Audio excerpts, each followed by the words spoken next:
Welcome to the Near Memo, a weekly conversation about search, social, and commerce. What happened, why it matters, and the implications for local. But let's move on to DSA. Yes, excellent point. I was going to say that myself. I beat you to this. You did. This segue. You did. All right. So as we said, DMA B2B, DSA is B2C. So the DSA, the Digital Services Act, which has penalties of 6% of global annual revenue, is directed toward creating safety and security online and guaranteeing fundamental rights. It's designed to address content, illegal products or services, and content. It's trying to make the web a quote unquote safer and more transparent place for users. It applies to most companies, but it's going to have specific application to larger companies. The 45 million user threshold, I think, is present in that as well. Is that correct, Mike? For certain parts of the Act, I'm not quite sure which parts of the Act apply to everybody and which parts apply, but there is a threshold right in there where... So in general, it'll have broad application, but certain parts of it, probably having to do with ads and algorithms, are going to apply to the largest companies. So just a kind of a quick list of things that this takes aim at: content moderation and disinformation. It gives users some control over the algorithms that show them personalized content. They get the ability to choose an alternative presentation. So for example, algorithmic or personalized versus chronological in the case of Instagram or Twitter. Targeted ads are banned in sensitive categories like sexual orientation, religion, and ethnicity. Although interestingly, location is not part of that. It's not banned. It's not even though it is a sensitive category based on what you can do with location data, it's exempted. And there's also a prohibition against use of dark patterns. So for example, when you get a cookie banner that says accept all, or doesn't give you an easy way to block unnecessary cookies, that kind of thing. Or for example, when you are allowed to sign up for a subscription with ease, and then you can't cancel that subscription without jumping through a whole bunch of hoops. But there are a lot of examples. The example in the news this week was Amazon agreed in Europe to get rid of their dark patterns on unsubscribing from Prime, which apparently, I've never tried to do it, but apparently it's very difficult to do and still difficult to do in the US. There's an example of a dark pattern being used to make life, for a company that makes returning so easy. That's because they can push that off on somebody else. They make unsubscribing from Prime very hard, apparently. So right. And which again sort of implicates this: do these patterns take a global approach, or do they sort of create a wall between North America or rest of world and Europe? DSA also will give a private right of action to individuals who've been damaged by any of these violations or suffered losses. And then the big platforms, and this goes to the point about the 45 million user threshold. The big platforms are going to have to be willing to submit to an audit every year around risk mitigation. So in other words, having a program or plans in place that will make illegal content, illegal products, disinformation less likely to happen, so that when those things do kind of sneak through, it's not millions and millions of fake products or millions and millions of fake reviews, which is something that's not explicitly mentioned, but we want to talk about. Did I leave anything out? Anything important? There's so much in this. I'm not sure whether we've left anything out or not. Undoubtedly we have. Let's just say that we have. We Yes. can be sure that we didn't address all of it. But did you? So there are a number of things here that couple points. Yes, one ahead. To me is the limit on what types of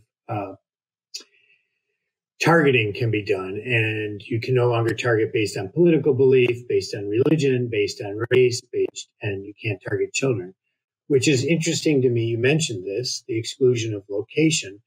Google has clearly made the decision for many years now to focus on localization to deliver unique individual results, as opposed to other forms of behavioral personalization. And it appears that their advertising is not impacted by this, even though it is ultimately more personalized in some ways. If I'm standing on the corner of Lawrence and State Street in downtown Olean and I search for restaurants, nobody else is standing anywhere near me. And it is a very personal result in the sense that it is unique to me and my location. And it changes every 400 yards, 300 yards, which is interesting. Yeah, and yet that's exempt. So I think that's interesting. And that's very powerful for Google, obviously. I mean, they have built an entire, significant part of their business around mobile advertising and locally relevant results and ads. And so that's a big win for them, arguably. It's just a quick digression into personalization. There was a discussion a number of weeks ago about Google personalizing versus not personalizing their search results, and periodically this debate comes up. And Danny Sullivan said we don't personalize, but we do localize. And as you point out, localization is a form of personalization, and in some cases, a very powerful and one-to-one form of personalization that has always been sort of there and kind of hiding in plain sight, if you will. But Google simply doesn't characterize it as personalization, but it is a version. They've been, in fact, just the opposite. They've been very careful to characterize it as not personalization over the years. In other words, they've seen this time coming and they've been preparing for it in exactly this way. And they're in an advantage. It speaks to their strengths of owning Android and having a embed relationship with Apple, where they gather all this information in a way, local information, location information that nobody else can to deliver these ads. So it really strengthens their hold in a million ways. And they've been playing to this positioning for a long time. Oh, it's not personalization, it's localization. And it is on one level semantics, and on another level it's true, but it does give Google a huge advantage in the end. Yeah. And I wonder, that presumably other platforms will be able to continue to do locally targeted ads equally. Facebook, for example, without concern about violating the rule. The algorithm thing I just want to touch on for a minute, because that's potentially very powerful, since there's been so much discussion about how algorithms and the filter bubble and the way in which algorithms show users content that's designed to outrage them, agitate them, to get them to engage and to spend more time on the platform. There will have to be an alternative choice for people that's probably going to just be chronological by default in most cases. But the question arises, how many people will opt out of the algorithm? I suspect the algorithm will be the default choice, and the chronological or non-algorithmic option to see content will be it'll be like an opt-out of use of personal data or something. I'll have to jump through a couple of hoops in order to opt out, unless it's just a toggle. And so it'll be interesting to see how many people actually do try and take control of their feeds or the way the content is presented. Well, I've had this ongoing battle with Twitter. Every time they change clients on me, they default back to their algorithmic display. And I grew up with Twitter in a time-based display, and I prefer it that way. And I periodically have to reset it. Although they haven't made it very difficult to find, fortunately. Yeah. But it'll be interesting to see what Facebook does with this. This certainly impacts Facebook more than most. Absolutely. I agree with that. So in our remaining time, let's talk about two topics. Well, it's really one big topic that leads into another discussion. So content moderation and disinformation. So this is a huge topic that we don't have time to completely unpack today. So one of the, beyond illegal content, which goes to copyright, trademark, and prohibited categories.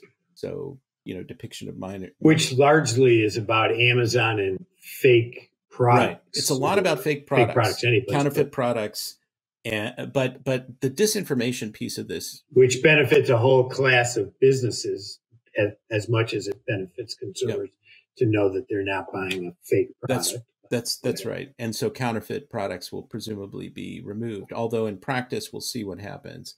But the disinformation piece of this is very interesting, because as you and I were discussing before we started this recording, there are going to be a lot of gray areas.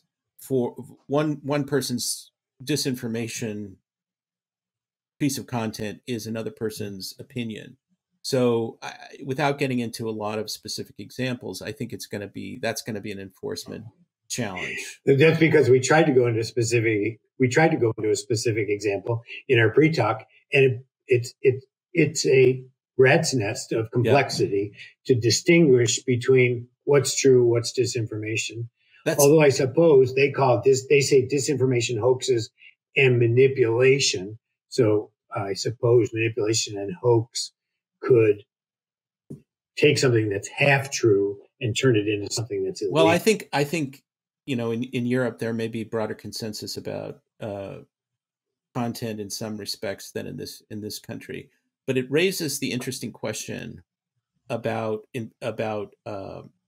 whether there's going to be a global approach or market specific approach. So, for example, Elon Musk has said that he wants to make Twitter a free speech, you know, libertarian fun zone, which would fly in the face of these rules in Europe. And he has pledged explicitly to adhere to these rules in Europe. So he's going to have to, assuming that he succeeds in completing the transaction, he's going to have to manage content in one way in Europe, and that's going to be very different than what he wants to do in the United States. So is he going to separate those two? And how do you do that? Since are you going to block people in Europe from commenting on U.S. tweets and vice versa? I mean, I think that's going to be very, very challenging for Twitter to do, in particular, as a kind of a instance of a larger problem.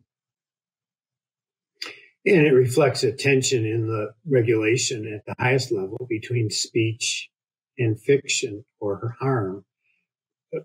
You know, it's just, speech is it's just very difficult, and it's this very complicated It problem. gets into a lot of To philosophical issues about It does. subjectivity, opinion, facts, all of that.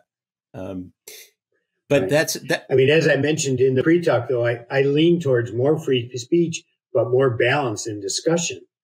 In other words, I don't have a problem with Fox saying some crazy thing as long as they had some non-crazy person to counter it simultaneously.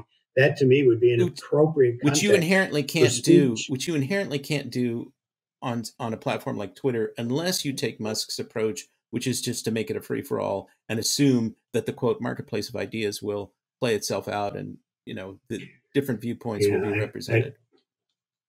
that seems unlikely, Yes. though. So in the final couple of minutes here, I want to address the issue of fake reviews in particular, because I think that this is a very interesting question that we didn't see this mentioned explicitly in any of the text of the statutes, but certainly it's a big issue in Europe as it is in North America.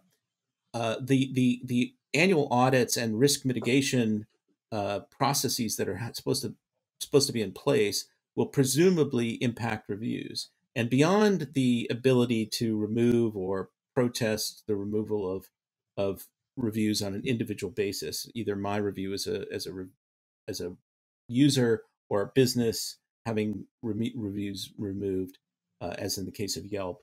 I'm interested in the kind of systemic view of this. Does this mean that Google and Amazon and Facebook, for example, and TripAdvisor and others, Trustpilot, are going to have to do much, much more to block fake reviews than they have been doing? I would say the answer to that is yes. That's my belief. It appears so. Users will be empowered to report illegal content in an easy and effective way.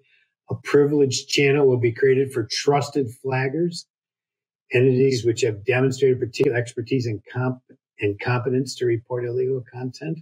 And when enabled by members, let's see, and they have to, and platforms will have to react with priority, which is not how they work. I mean, in Facebook's case, they talk about all the reviews they've taken down. Meanwhile, there's they don't take down reviews. Google takes down reviews, but it's almost all algorithmically, Right. with little human input. Right. So it does portend a big change. Yeah. On both those. Well, I think that's a good note to end on, because I think these two pieces of legislation are going to be a radical shift, represent a radical shift in how things are done in Europe, and they will potentially bleed over into the North American market, depending upon what happens with the legislation here. Is there anything you'd like to add as a final note, Mike? Other than it sounds to me like this commission will become a lobbying center, and obviously we will be seeing companies go up against each other with competing needs to impact outcomes. And so to some extent, while it is potentially radical, the devil is in the details of enforcement as to whether it really makes a difference. And like their privacy rules, instead, it just made things more complicated. It didn't make things better. And so it comes down to implementation as to whether it really makes our lives better. That's 100% true. And I just want to add that the GDPR, when it was passed, was supposed to be this radical privacy and user control regulation that really just became a sort of an irritating experience of more and more cookie banners, and it didn't really do anything at all. I mean, there was perhaps a lot of preparation work behind the scenes, and a lot of money spent by companies, but from a consumer standpoint, it really had very, very limited impact. And so there's always, I suppose, as you point out, the risk that this will not play out as anticipated, and it will have less of an impact. But I tend to think that there's so many provisions here, and they're so sweeping that at least some of them will have a major impact. Okay, and with that, I think David will be back with us next week, and we wish everybody a good weekend, good week.